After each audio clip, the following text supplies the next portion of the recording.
Gıyıllar hem şahirler. Kerem Ağa Vefa povestinden bir küçükçe yer. Dostumun bahçenin oyununu şon kitabından okuyan. Kısaca bir kitabı bana vermeye yöne yatlama olup kalsın. Ne bu videonu çekecek. Hem de o önce söyleyeyim. Bu boş kısana gelsin. Gıyıllar hem şahirler. Gıyıllar. Siz dünyanın bedegi. Bu dünyadan dünya bolor mu sizsiz? Asmanın, zeminin var gözelliği sizin karşınızda bırakır sizsiz. Dıyydını çökker, duz kestin. Açan başlanlıka sizin vasfınız. Ol vasfın öňü yok, gutormaz ıyydam. Sizin ýaly tarif edilen däldir, paçalara däl, Allah'ın ödem.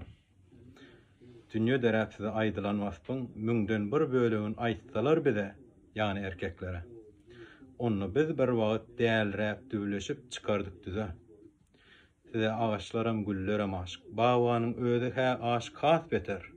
60'danam aşan gojadyr welin ýydyňyzdan owryn eteder. Men gül ýolsam şol bagwanyň bagyndan gül ağlar bagwanam taýygyny salar. Siz ýolsaňyz gül bagwanyň bagyndan gül güler bagwanam görmedik bolar. Siz çöle barsaňyz ay ýangaklaryňyzy sadakdan gawanyp oşar. Siz derya girseňiz aýaklaryňyzy balykdan gawanyp oşar. Siz dağa çyksaňyz keyikler sizi keyik mikany öýdüp ýyskaşyp öter.